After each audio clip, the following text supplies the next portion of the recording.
Project Sapient is a podcast meant to engage our brothers and sisters in the law enforcement and military communities in conversations that we all know we need to have. All opinions you'll hear are our own, are protected by our First Amendment of the United States Constitution, and in no way reflect or are meant to reflect the opinion of any specific agency, officer, or service member. Some opinions may be controversial. Listener discretion is advised. Enjoy.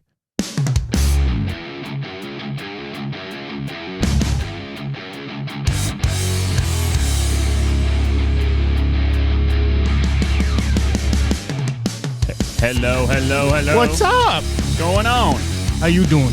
I'm doing. Doing? Yeah, that's it. That's it. I can't.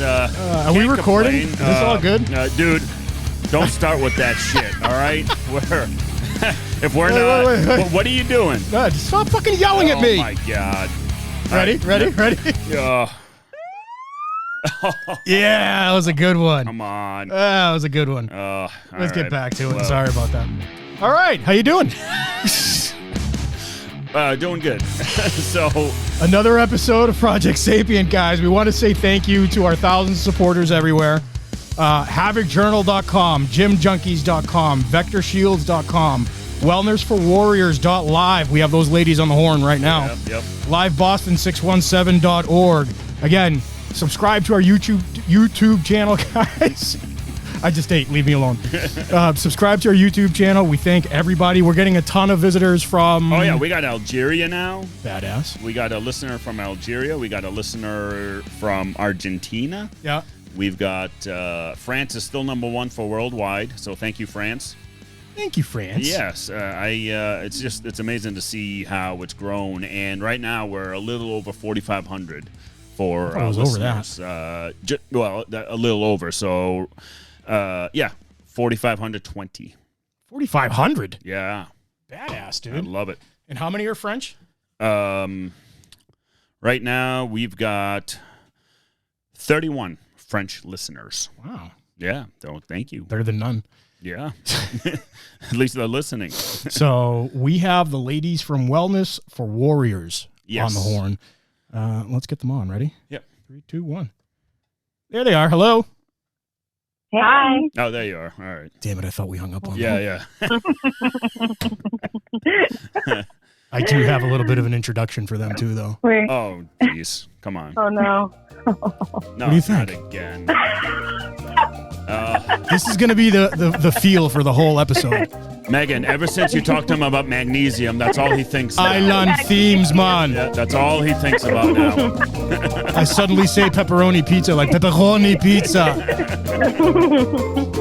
Oh, this is the vibe, man. They're happy. Just relax. Yeah, nice and relaxed. We're not going to talk about anything bad. Oh, well, exactly. Do I look relaxed? You look very relaxed.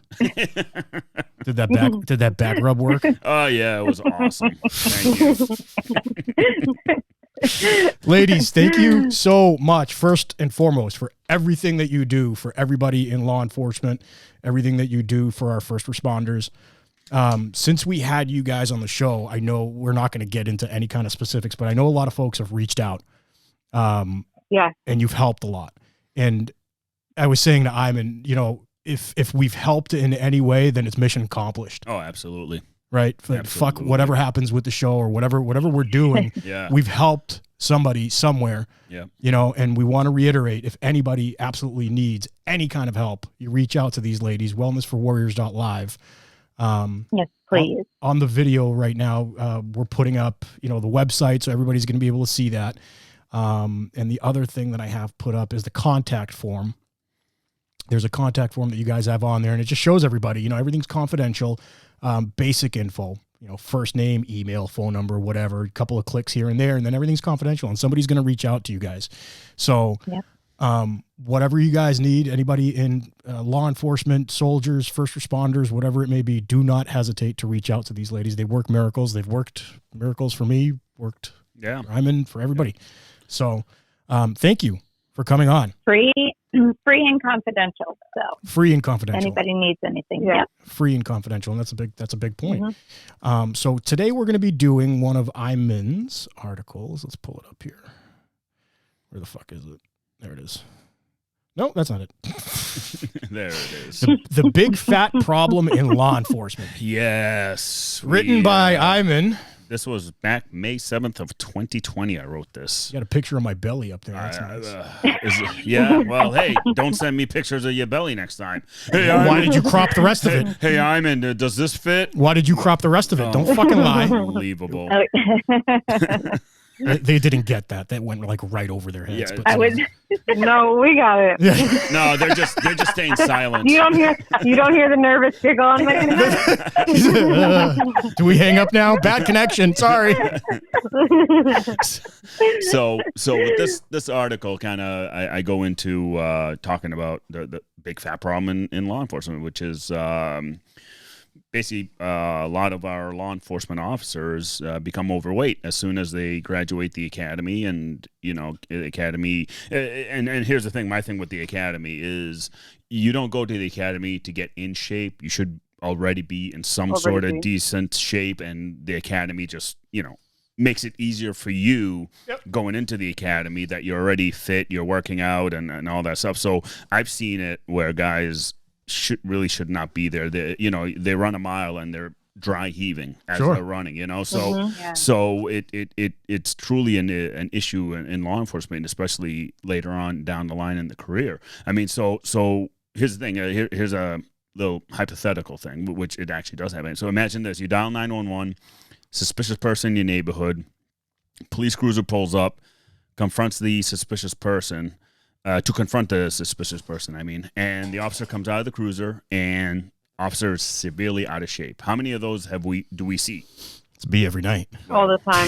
Stop eating those pizzas. 7-Eleven pizzas. Yeah. So it happens all the time, and the suspicious person runs, and the officer's already winded at 30 yards of running. Right. And now you imagine the officer now. Now this is the other side. The officer shows up, tip-top shape. Suspicious person runs, and the officer does a 40-yard dash like a gazelle and catches him without even breaking a sweat. Right. And the suspicious person turns out to be somebody that the police have been looking for, wanted for a string of robberies or breaking and entering or armed robberies or whatever.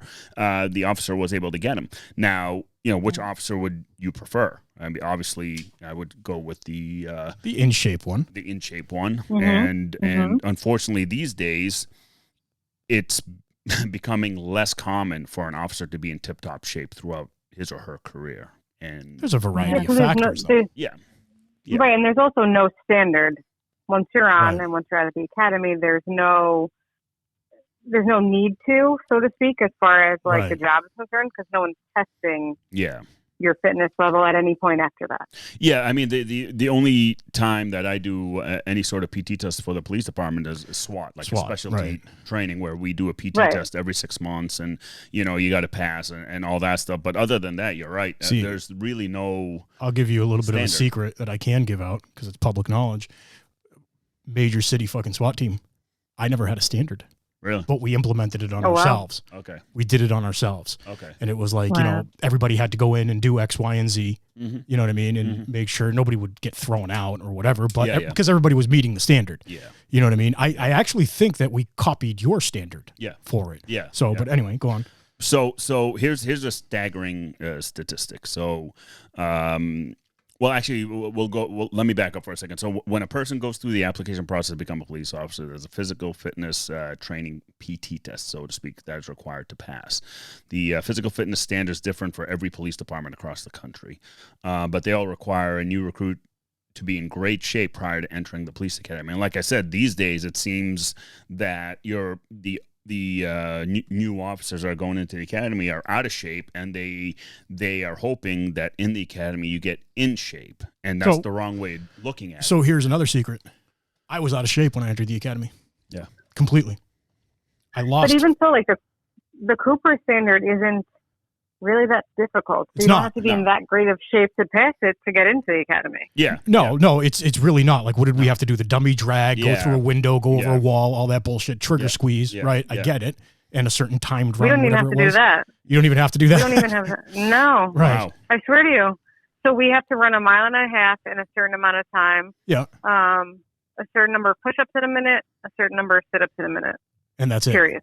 Yeah, see, I mean, to me, that doesn't test your overall fitness. That tests nothing. That tests nothing as far as fitness is concerned. Well, my day one of the academy, when we started doing 4 or 5 mile runs, I felt like a piece of shit.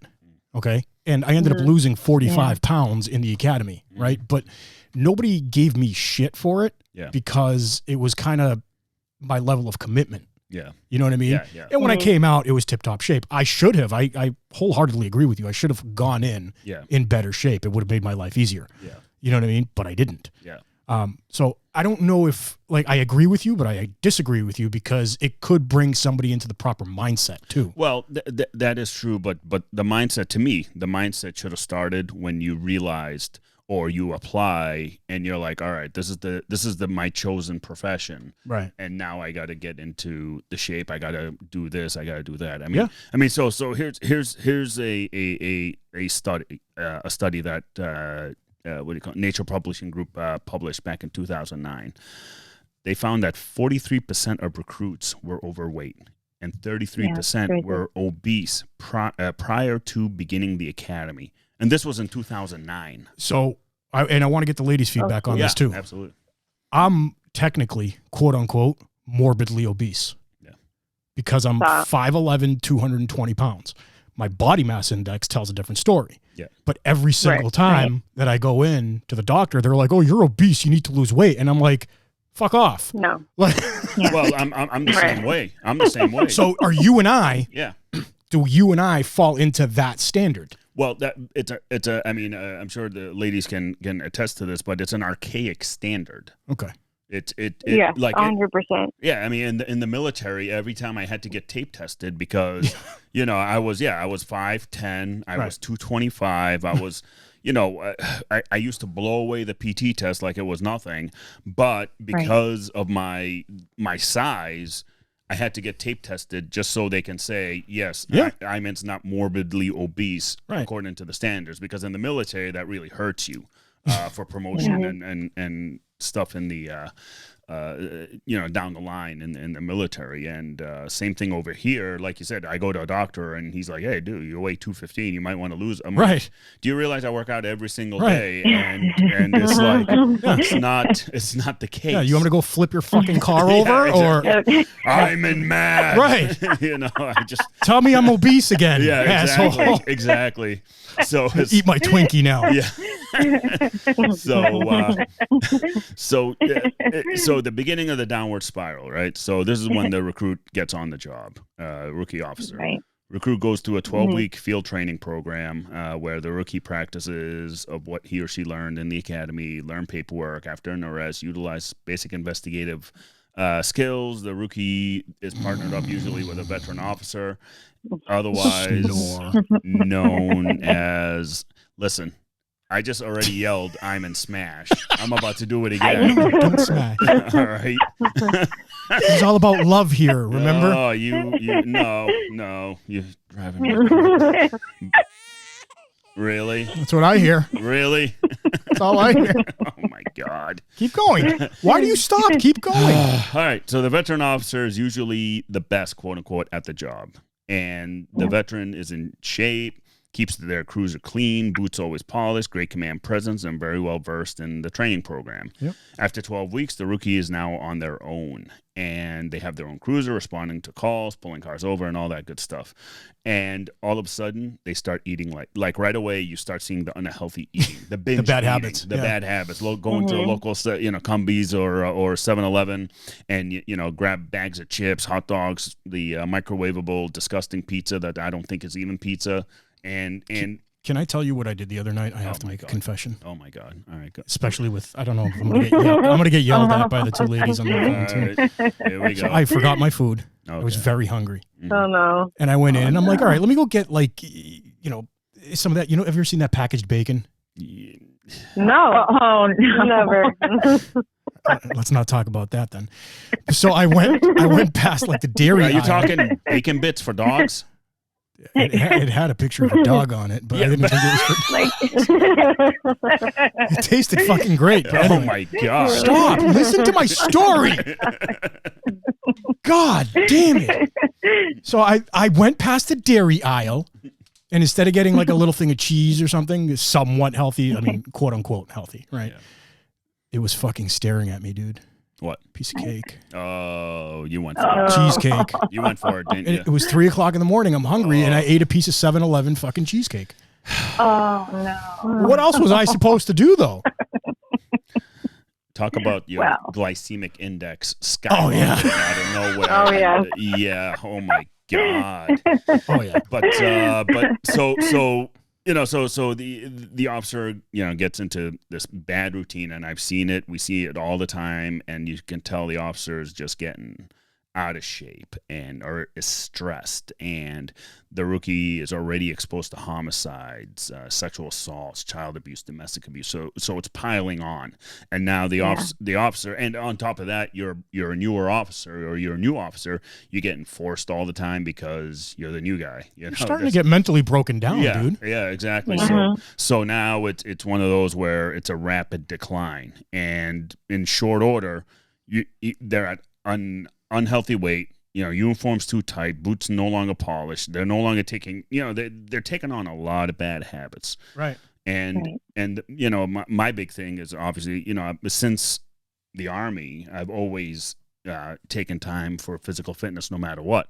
Whether I come back from a mission at 2 a.m, I'll hit the gym, or you know, same thing with work. If I get done at midnight, I'll run home, and if I got, you know, once I get home, if I work out after midnight. So it is what it is. Yeah. And there's a lot of science behind that type of stuff, which the ladies can elaborate a lot more. Yes, please. Well, that's what you just hit such a great point, which is basically that individuals are no longer sleeping properly, and the stress is sort of adding on, right? So there's a chemical change here, right, in the body.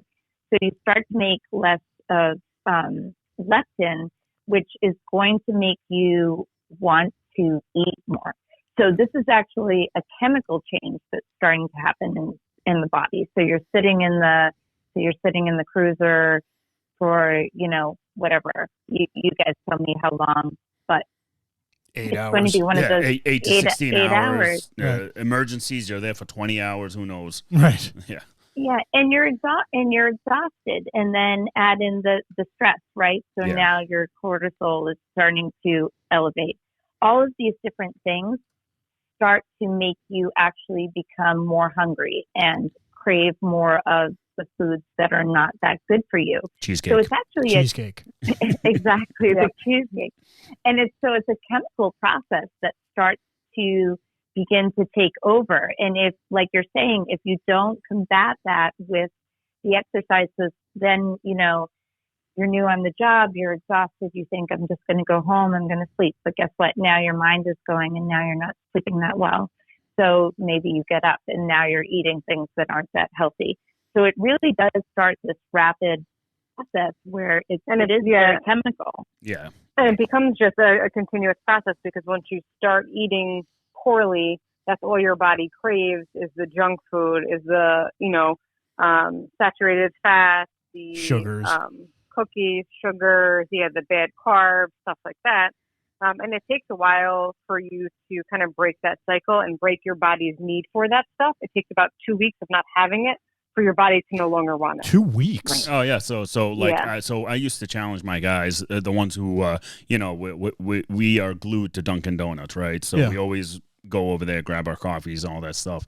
And for the longest time, I used to do the, you know, medium regular iced coffee, extra cream, extra sugar. That was something I used to do way back when I first became a cop. Yeah. And eventually I went away from it because, again, I'm becoming, or I am a lot more health conscious, stuff like that. I realized that, well, maybe that's not a good thing for me to have while I'm out here working. So but was that more so for, like, you know, working out, or was that because of your sleep cycles and all that? It was my sleep cycle, because I was getting forced all 4 of my days on. Right. And it was messing me up big time. So I had to kind of... You were doing doubles every day. Doubles every day. Yeah.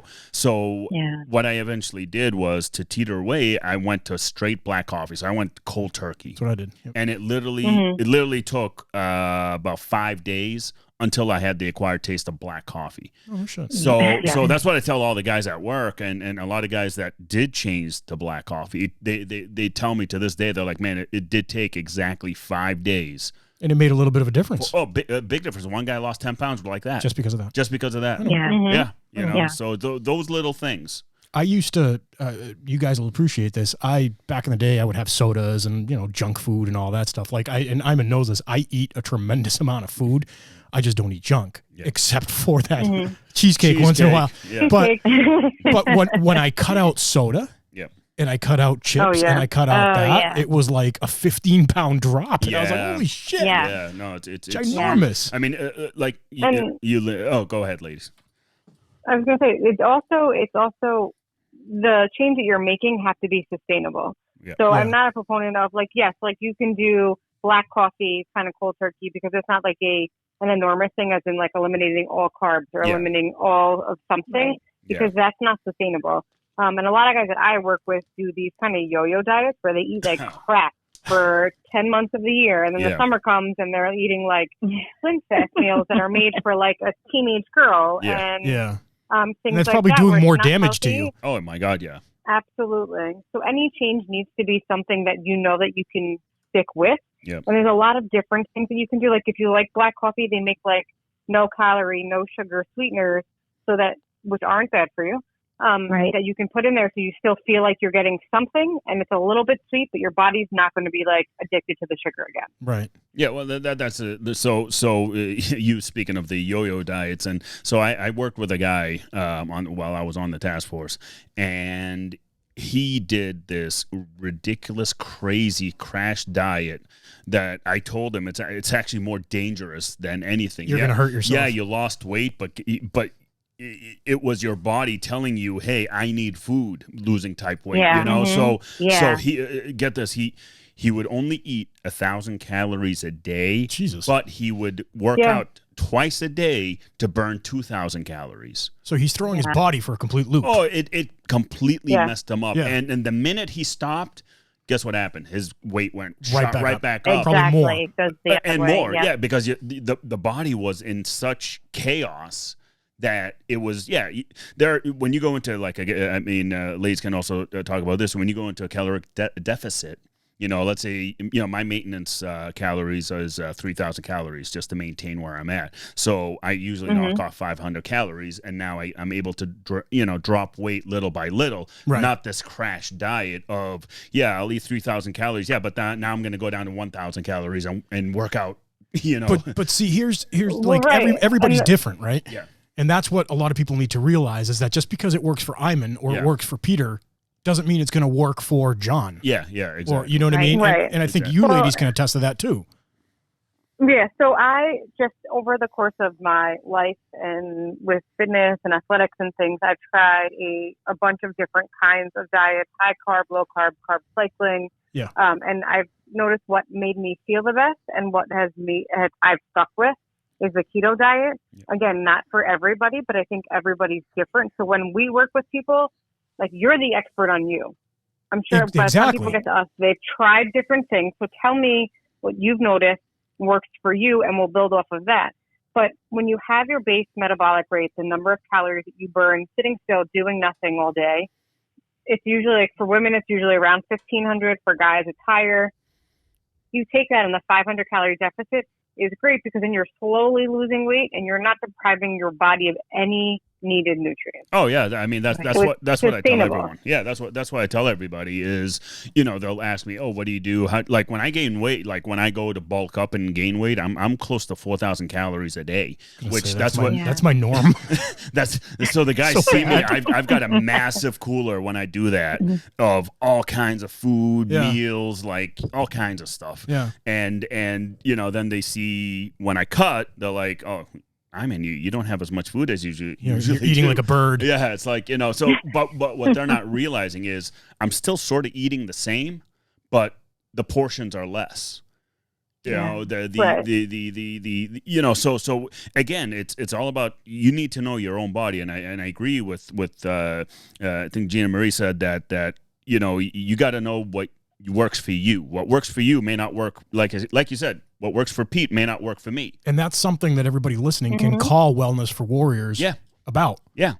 And they can help you, walk you through these things. Exactly, because here's the thing: like you ladies are, Gina Marie, you're a active police officer, and you understand the job and the stresses of the job and how it goes, and people that can reach out to Wellness for Warriors will have that type of expertise where, and they can't use the bullshit excuse of, well, I'm a cop and I work too much. Well, no, that's bullshit excuse. Right. Don't give me that excuse. 100%. So there's always time to put in 1 hour, even a half hour of some sort of physical activity, and then you can crash out in bed or do whatever the hell you want and eat healthier. It's not about, some guys get scared. They're like, like for me, every Friday is Pizza Friday with my son. That's something I always do, and I'll always do with him. It doesn't matter what's going on. It doesn't matter what's going on. I will do Pizza Friday with him. Your body's adjusting to that. Exactly. So to me, I can have, that's like my cheat meal day, right? So I'll have my pizza with my kid. I'll eat 2 large pizzas, but that's okay.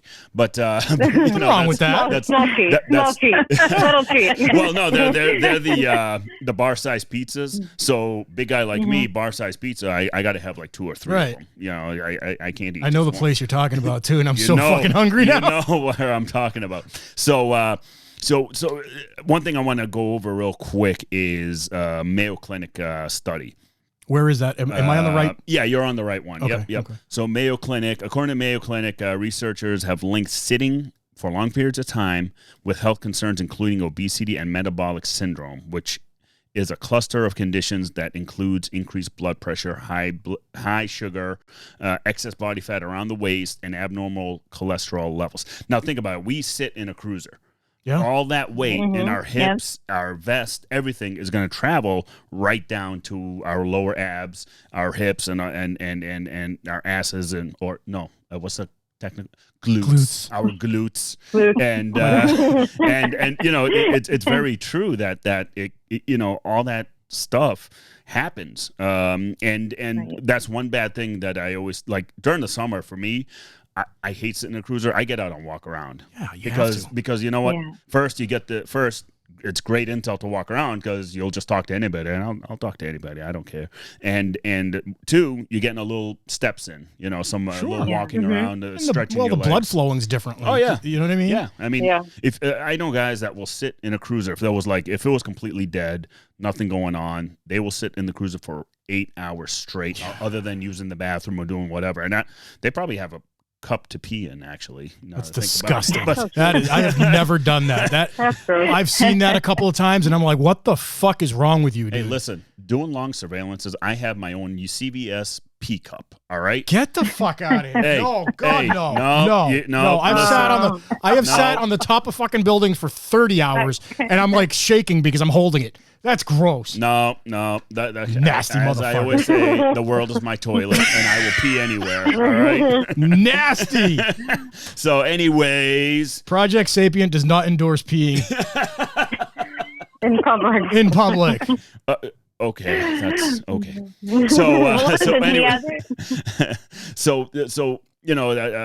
from my personal experience, most departments don't have a robust physical fitness standard. We already touched on that, and so officers don't really have incentives, right? So there was one police department, my previous police department I worked for. Every year they had an optional PT test, Cooper standard, just a simple PT test. Optional. Okay. If you show up though, you get 8 hours comp. Oh shit! Wow! I do that. If you pass it. You get 2 days off. If you ace it, you get 3. What? Yeah. Wow. I used to like the old timers would show up just to walk around the track, and there you go, 8 hours. 8 hours, thanks. But that's the incentive. But a majority of police departments, I don't see that. I don't see that incentive to be healthy. And I think, go ahead. Not at all.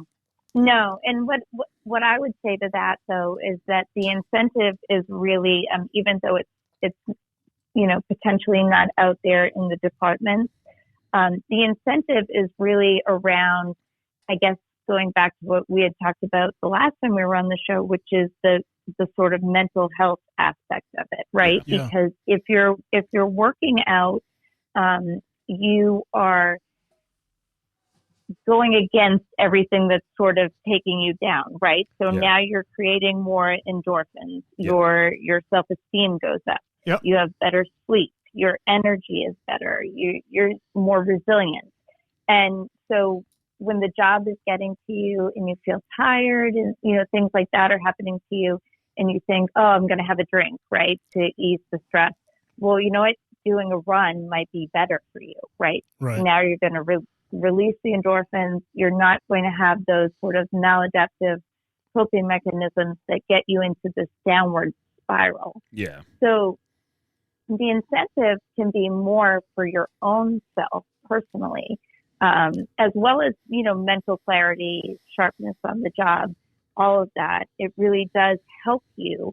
It's just making like you said, the job is, takes up a lot of your time. It's making the time for it, but knowing that actually it's going to be better for you, not just physically, but mentally as well. Oh yeah, absolutely. And mentally, I mean, I'm always, I'm up at 0400, I'm working out 0430. And for me, that's the start of my day. And that's my time of reflection, of meditation, of kind of just being in my head while I work out and working out all those stressors that that I had the day before and for the day that I'm about to have. And I feel so much better going into work all the time, especially after a good workout. And like you said, the mental clarity is there. The endorphins are exploding. Everything is firing off. It's a mental routine. Yeah, exactly. It's a mental routine, and it's also part of being disciplined to do it. And that goes into and here's the thing, all of that transfers into the job. Yep. Right? Because you're developing these patterns, these behaviors that is going to go into the job. You're 100% right. I don't think the ladies disagree with that. No, not at all. Absolutely. And the ones, everyone has the lazy cops. The ones that will cut any corner, chicane any job they can, really do nothing, or the bare minimum. And those are the same ones usually, in my experience, that are the ones who don't work out, who want the quick fix on a diet. Oh yeah, who are getting the slim fast stuff.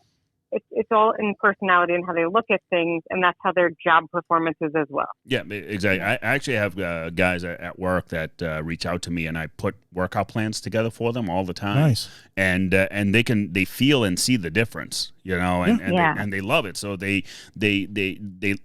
first, I kind of keep them accountable because I'm doing, I'm helping them out doing the workout, so they have somebody that they can ask questions. And again, it's like cops like talking to other cops. That's just the way it is. Just like veterans like talking to other veterans on certain things. And it's real. It's nice to see that people around me at work are being more health conscious, or I don't know if it's just me rubbing off on them because they always hear, I'm always talking about how I did this or I lifted that, or it's motivating for them, dude. Yeah, absolutely. Yeah, I mean, absolutely. And I tell them how I only wear, like today, I was like, one of the guys were like, hey, Ayman, we're gonna get you an extra large shirt. I'm like, nope, I only wear mediums because these guns I got going on right here need to be veiny and popping, so that's all I wear. Mediums. But the thing is, we have fun with it. So the guys see that and the gals, and it probably rubs off on them. I don't know which. And again, I don't care, as long as a lot of the new cops I talk to that graduate the academy, I kind of give them the whole pep talk of, listen, keep up with your physical fitness, because you know what, one day I may need your help, and I'm chasing somebody, and I'm, hitting 40 years old, and I'm not as fast as I was when I was in my 20s. And you know what? You're honest with yourself too. Yeah. That's the thing. And, sure, I'll do everything that a young 20-year-old cop would do, but you know what? I get winded quicker, I got to tell you, and I've been honest with you about it. Yeah. Like, I am not a runner. I am not built to fucking run. Me either. Like my legs are fucking tree trunks. Oh no, I'm right. You see me? I'm the same way. Like, like doing the 5-6 mile runs would destroy me. 3 miles max. I don't do any more than 3 miles. So I always tell people at work, like, if I lose you after 100 fucking yards, you're gone, man. You deserve to fucking go. Yeah. See, but if I catch you, so my like a joke I had with one of my old partners. He was like this tall, skinny guy, and I was this, tree trunk basically, right? And our thing was, you chase, I tackle. Yeah. Well, there's teamwork, right? Yeah, exactly. There's fucking teamwork. Exactly. That is good teamwork. I'm the wall that just comes crushing. You're the wide receiver. I'm the linebacker. Exactly. We're good. Exactly. So run after him. Go, boy, go.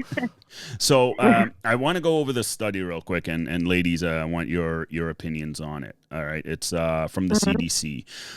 So the CDC showed that 39.6% of U.S. adults ages 20 and older were obese. In a recent study conducted by the FBI, showed 8 out of 10 cops are overweight, and that's staggering. So that's 80%. But in another study conducted by the American Journal of Preventive Medicine, concluded that 40.7% of police, firefighters, security guards are obese. Now, can you imagine that in a profession? How many cops are there in the United States? 800,000, somewhere around there? I think we're close to 1 million. Close to 1 million, right? So close to 1 million. So the CDC has adults in the U.S. will, whatever, 200 million, however many in the millions are close to 40%. Yet cops, we're at 40%, and we're only close to 1 million police.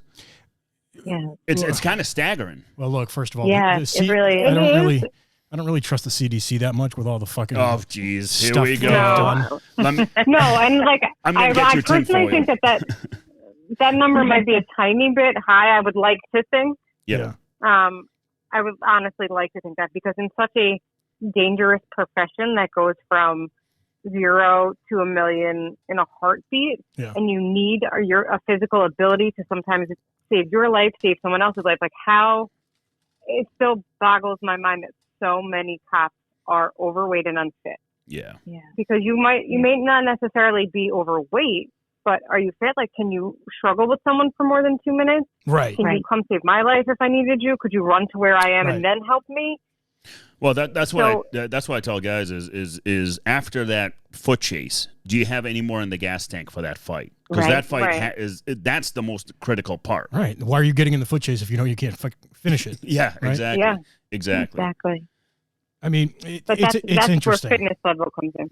Oh yeah. That's the thing where your cardio, your cardiovascular, your strength training, your whatever it is that you're doing. And I always guys will ask me, hey, is CrossFit better than this, or is this better than that? I'm like, as long as you're working out. Do you remember the CrossFit phase? It's a quick tidbit on the whole CrossFit thing. So back in 2005 is when the military kind of discovered CrossFit. It was still like a basic website, and it was great for us overseas because all we had to use was sandbags, pull-up bars, and tires, whatever. Sure. So that's kind of where you do a lot with that. Yeah, I mean that's where CrossFit was built from, is based off that sort of model. Then it morphed into this mega thing where, bro, do you even CrossFit? Yeah, where if you CrossFit, you have to tell everybody you CrossFit. So I guess I shouldn't say it then. But there are guys that I know though that I run all the time. I did a triathlon, but then I went into the gym and I did a Metcon with a barbell and, let's say, burpees and the bike or rowing, and I couldn't catch my breath. Yeah. Well, there's your difference. Yeah. You can run for days and still not be fit or in a condition to be able to survive. That was my problem in the police academy. Was it was like, we're doing 12-mile runs. Yeah. Why? Yeah. Am I running after somebody for 12 fucking miles? No. Well, that's where the army changed the standards to their PT test finally. They did. Yeah. Oh yeah. So my academy's done the same thing. They've changed it. There's like 2-3 mile runs, which I get. Yeah. And now it's more like a CrossFit-y type of thing. The military did the same. The army did the same thing. Yeah. They basically moved, because the army used to be push-ups, sit-ups, and 2-mile run. Okay. That's like okay. Right. Like, that doesn't really. So we anything. did that in my academy class. Our PT instructor was actually like his first full class.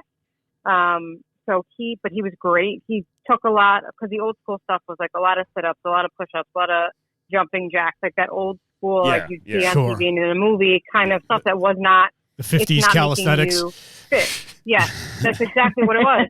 But he did a really great job of taking it to the point of like, okay, so when he said, if you guys know of anything that you think would be helpful, so I worked with him and we came up with Metcons, we did EMOMs, we did AMRAPs, where it was like, we had kettlebells, we had dumbbells, we had medicine balls, we had all of that stuff that he brought into the program so that we were like conditioned, not just, normal weight and fit. And you're doing things that are pertinent. Able to do things.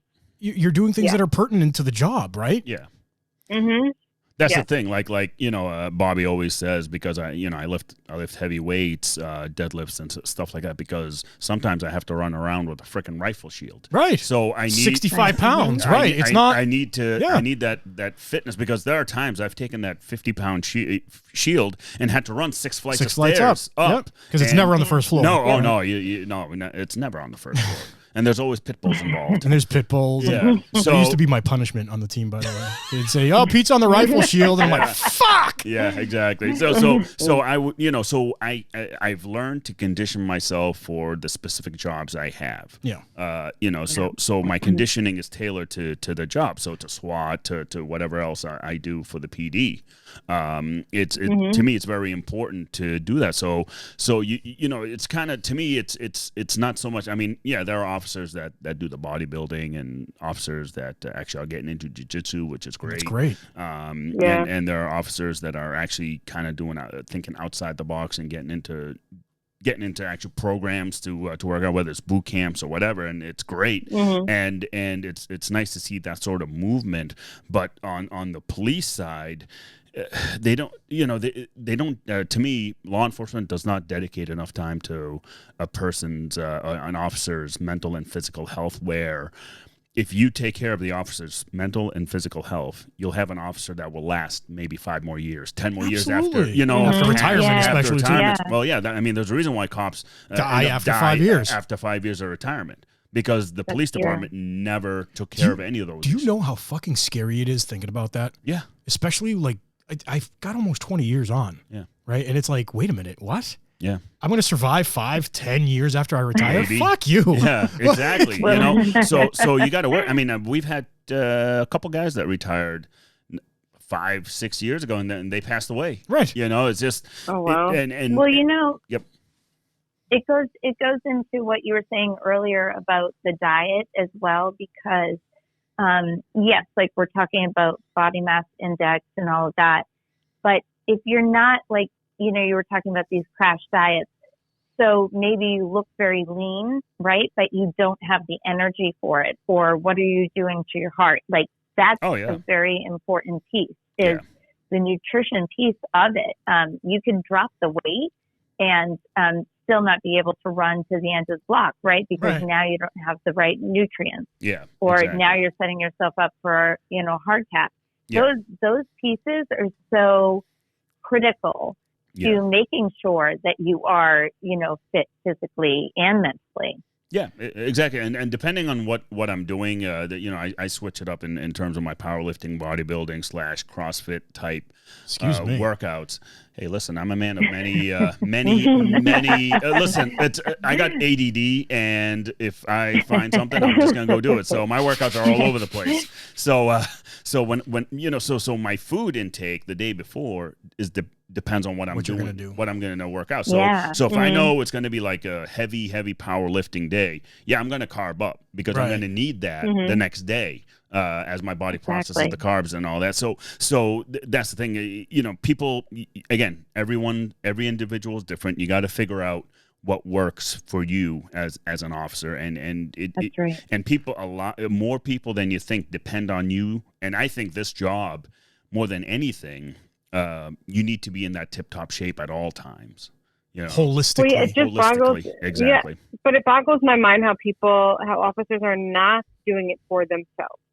Like, if doing it for no one else, you could give a shit less about your coworkers and saving their lives. Like, it could be you. Yeah. It could be you that needs you that day. Yeah. And just not taking care of yourself, and just totally ignoring that fact that your life can be in danger at any moment.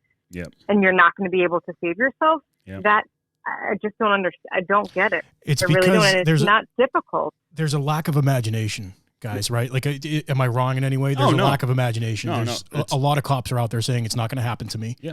Right? It's Yeah, the 80-20 split right. I always talk It's about. it's the 80-20 split that you were talking about. Yeah. Absolutely. But there's, okay, I'm going to do my double because I got to pay my bills. Yeah. Then I have court. Mhm. Yeah. Then I got to go deal with whoever at home. Yeah. Right? And then, I don't know, Uncle Sam's coming after me or this or that. You know what? I'm fine in the job. I'm not going to be as proactive. Yeah. Nobody's going to come shoot me. Yeah. Nobody's going to come fucking Complacency, X, Y, and Z. It's the complacency kills. That's the thing. Right. Complacency But if kills. you get Yeah. in that holistic mindset of, okay, let me fix my mind, let me fix my body, let me make sure that I'm good for my guys on the right and the left, Yeah. then everybody will get into shape. Yeah. You know? Yeah, like, Yeah, you're like, 100% like, right. like Yep. on our SWAT team, and I take that from SWAT to the squad I work in and to the unit that I run, is we all rely on each other, right? The officer to your left and to your right, and if it's kind of like the whole centipede analogy where you take a leg off or whatever, but all of us have to be in that same mindset, And I have to know that the Ayman behind me in my stack is in the same mindset. Yes. Yeah. Yes. Right? Absolutely, absolutely, and that's the thing. I mean, with how, like you said, Gina Marie, it's how a lot of the officers on the job could give a shit. They could care less about their physical fitness, and they could care less about the job. Deep down inside, they do care. But the other things just pile up. Well, that's the importance of the mental aspect of this. Exactly. Yeah. It's You're more right. it's more mental. Right. I mean, you ladies can attest to it, and I'm sure you hear it more. It's more the mental aspect of the job than the physical. 100%. It is. And when you're working on the mental, the physical comes right after. Sure. Absolutely. And there's also the significant part of it that is comfort, right? So they know what it's like to feel what they're feeling now. Yeah. Yep. They know what to expect. You feel like shit. Tomorrow I'm going to feel like shit again. I know what to expect. Whereas if you're forced or you decide that you want to work on feeling better or getting out of whatever headspace you're in, there's the fear of the unknown. There's a fear of, well, what if I can't do it? Yeah. And the fear of failure, especially for a police officer, and I'm going to say men more so than the women, it's terrifying. I said it. It's terrifying No, because then it's like, is. well, people expect only this much of me right now. Right. If I do better, they're going to expect more of me. And I don't know if I can maintain that. You're So I'm 100% just gonna right. say, No, here where I am. Here's the thing, and you know where I put the blame on police administration on that one, because yes, you have officers like there are officers that will put in 100% every or nearly every day, but that one day where they want to shift it back to 80% because they're feeling burnt out, whatever, admin comes down on them. Hey, this whole Your numbers are off. Yeah, this whole stats bullshit that goes on now in law enforcement. Oh, you didn't write as many tickets, or you didn't stop as many cars this week. Why? And that's disheartening. And to the proactive officer who wants to take a day to fuck out, like hey, I'm going to chill out a little, which we've all done it.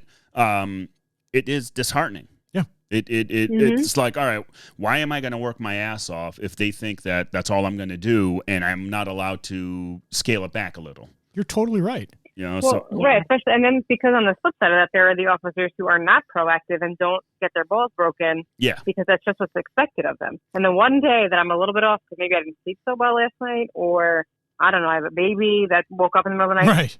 and I'm tired. My balls are broken. Right. So Well, it's because you're the alone. superstar and you're going to make them look good. Yeah. Right? Mm-hmm. Because they're probably not doing any work as it is.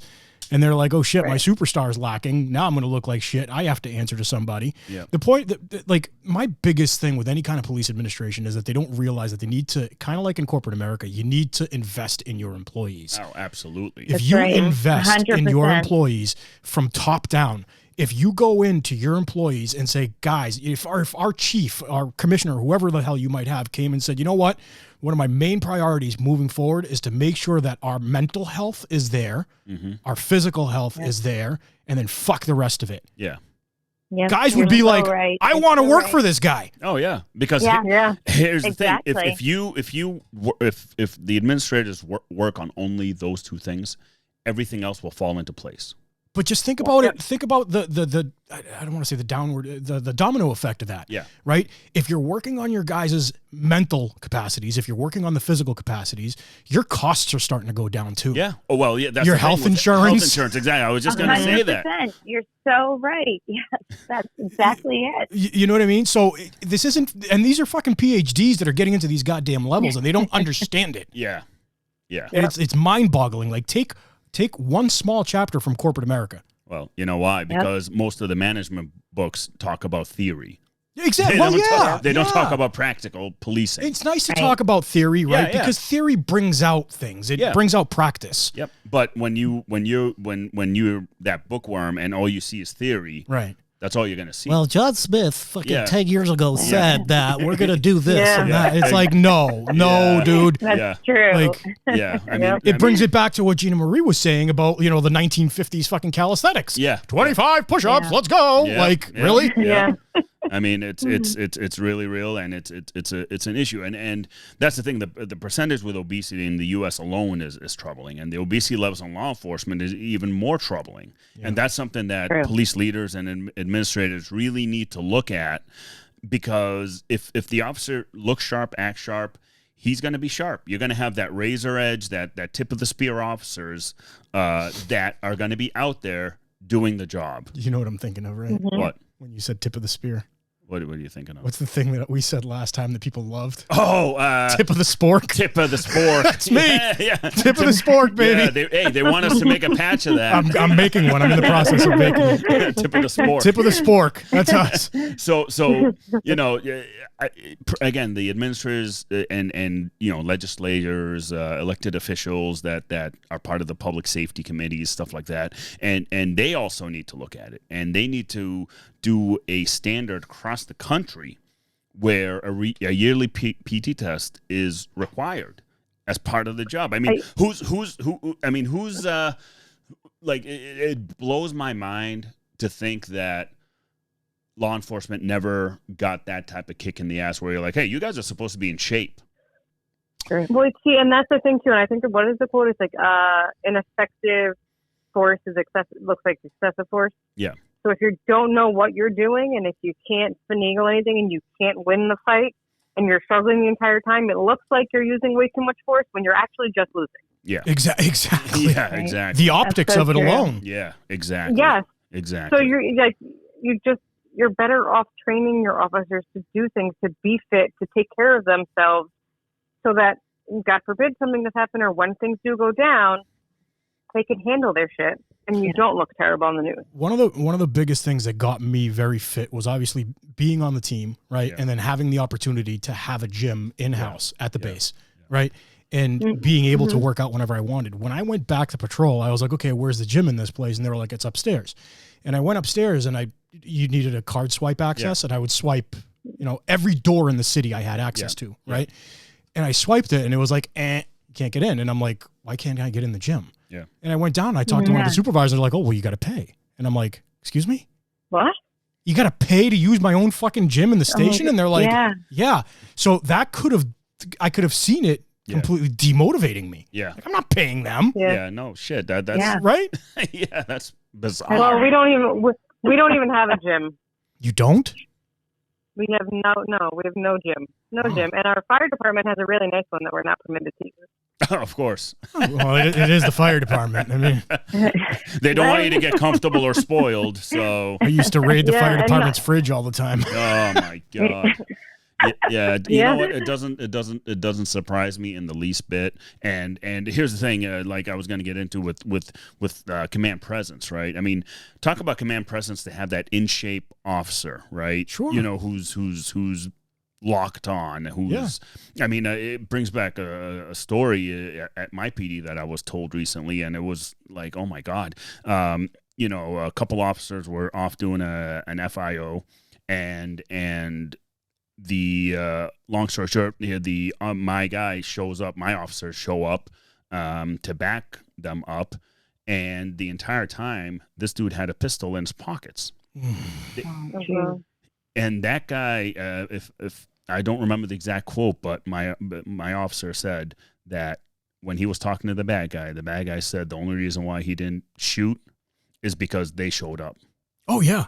Because there are studies that say that. Here's the thing, like go animalistic type mentality, right? The whole apex predator and the prey and all that. Sure. I mean, it happens in humans too. And subconsciously, a lot more than we think. Exactly. And here's the thing, you know, I show up on a scene and I'm doing my thing and I get immediate obedience 90% of the time because, you know, guys would just look at me and like, oh shit, this dude looks like he can pick up the house and throw it across the street. Sure. So that alone is enough. And again, that's all about the physical fitness aspect of it, where mentally I know I'm strong. Yeah. I know I'm fit and I know I'm going to beat you. Yeah. I totally agree with you. I mean, command presence, I think, is probably 75% physical. Yeah. Right? Because, again... and there's definitely studies, and I can't remember who did it, but there are studies where they interviewed perps. They interviewed those that shot cops or killed cops. Yeah. And they said, in this interaction, why did you shoot this cop as opposed to the last interaction you had where you didn't? Right. Or the last guy, I didn't think I could win. Exactly. Like the perps are actually saying, I'm attacking a cop because he looks like I could beat him. 100%. It's so powerful. It's completely true. It's true. It's true. How many times have you shown up and the guy with the disheveled fucking shirt and this and that, you could see the suspects going around him like a fucking predator, like you were talking about. Yeah. And you're like, I got to jump in. Yeah. I got to jump in. Yeah. And sometimes you have to come in as a lion, right? Oh, yeah. Like, yeah, that's the thing. Like I've been, you know, what do you call it? Sized up, right? Sure. You know, I'll have a bad guy looking at me up and down, and right away I'll tell him, I'm like, hey, don't size me up because it's gonna not end well for you. Stop. And they stop right there. So they, you know, but the thing is, that's the thing that you know, with my physical prowess, if you want to call it, and mental toughness, it hits them. Sure it does. Like a brick alone. Yeah. But what I'm trying to say, Absolutely. Ayman, is I think it's 75%. It's not the whole story because you can come out Lou Ferrigno, right? Oh yeah. You can come out Lou Ferrigno and be a complete and utter fucking dope. Oh yeah. Yeah. Right? Yeah. And then they'll size you up that way and be like, they okay, will. this guy can break a piece of steel. Yeah. But I can say a couple things to him and he's going to run away. Yeah. Yeah. Exactly. Right? Exactly. So I think it comes back to the holistic aspect of what we should be doing with everything. Yeah. Fix your appearance, fix your attitude, right? Yeah. I always tell people your aptitude in policing is determined by your attitude. Oh, absolutely. So the aptitude, your ability to do things is going to be determined by your attitude. If you come out of the car and you're a dickhead the entire time, you're already sized up. Oh yeah. Doesn't matter how big or how small you are. Yeah.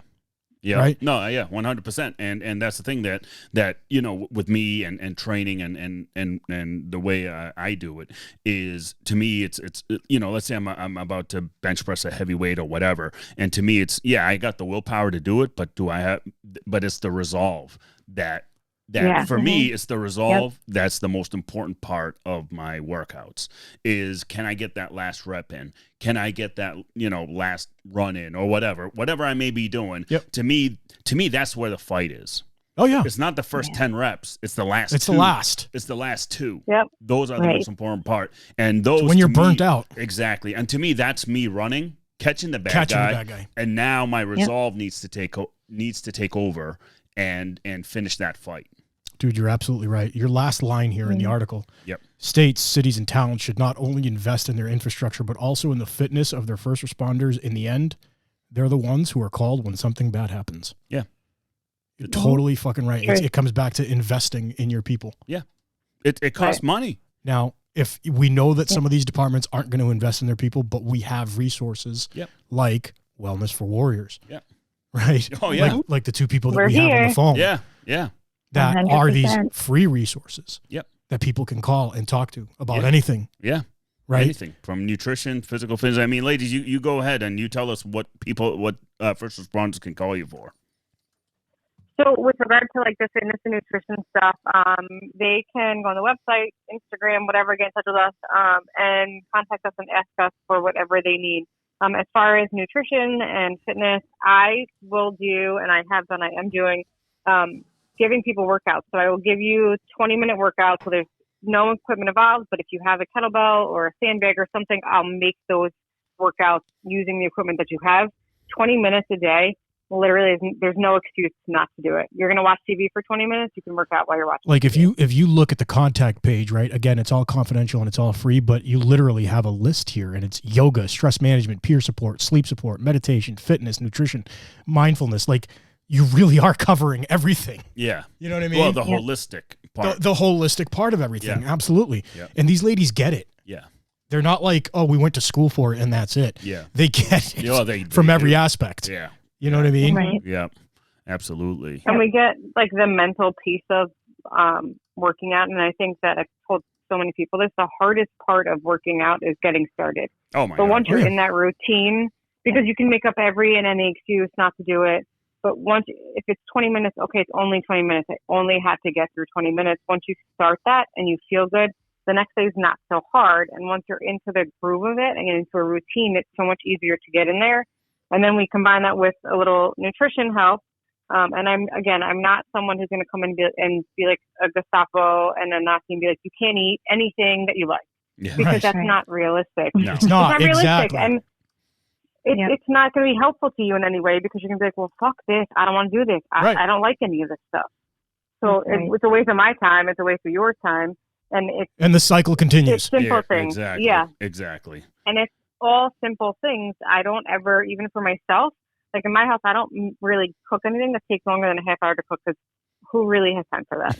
But everything is like whole foods. It's all natural foods. We don't really eat anything out of a box. It's all like make our own cookies and stuff. And like, you don't have to go that far, but if you want to, I can give you those recipes too. It's really about what is conducive to your lifestyle, what we think can fit and what's going to work. Yep. Right. Yeah. You're totally and right. then the whole point of it is that once you get those pieces into play, the nutrition, the fitness, this is now helping you, right, with your sleeping, your stress management. It can help with depression, anxiety, all of that come with the job. So again, it goes to that whole holistic approach to it, which is, mentally we need to be fit. And once we start with the physical fitness, that contributes now to you feeling better mentally. 100%. So it all comes together. Yeah. 100%. And some guys will come to us and just be like, hey, I just want nutrition help, or just want, can you just send me workouts? Yeah, sure. And then we get to talking and it's like, oh, so there's a little bit more going on. And I think it's totally, but like that's expected. That's totally expected for you to like not be willing to admit that there's other stuff that's really bothering you. But I think people surprise themselves when they call us and they have a conversation with us because it's literally like you're calling your friend and just shooting the shit and then you're getting advice on stuff. Yeah. 100%. Absolutely. Like you guys, listen, ladies, you've been absolutely amazing, right? Since the day we met them. Yeah. I was like, holy shit, these people are like outstanding individuals. Yeah. Oh, yeah. Right. And they're doing everything from their hearts. Yes. They don't have to be doing any of this. No, not at all. We want people to realize that the body is just this huge machine, right? Yeah. I don't know why I'm playing music right now. But you are. But I was. Yeah. So the body is this big machine, right? Yep. And we need to maintain it. Yes. From top down. It needs to be a well-oiled machine. Yes. And if there's something going on, if the check engine light is on in any way, call us. That's so true. Call the ladies. Yeah. Check into their website. They'll get back to you. Yep. Absolutely. You know what I mean? Absolutely. So, ladies, thank you so much for coming back on the show. Thank you for having us. You're really awesome. I'm an awesome episode. Yep. Thank you. I want to thank our supporters, HavocJournal.com, GymJunkies.com, VectorShields.com, LiveBoston617.org, and the amazing, stunning women from Wellness for Warriors.live. Ladies, thank you so much. Thank you.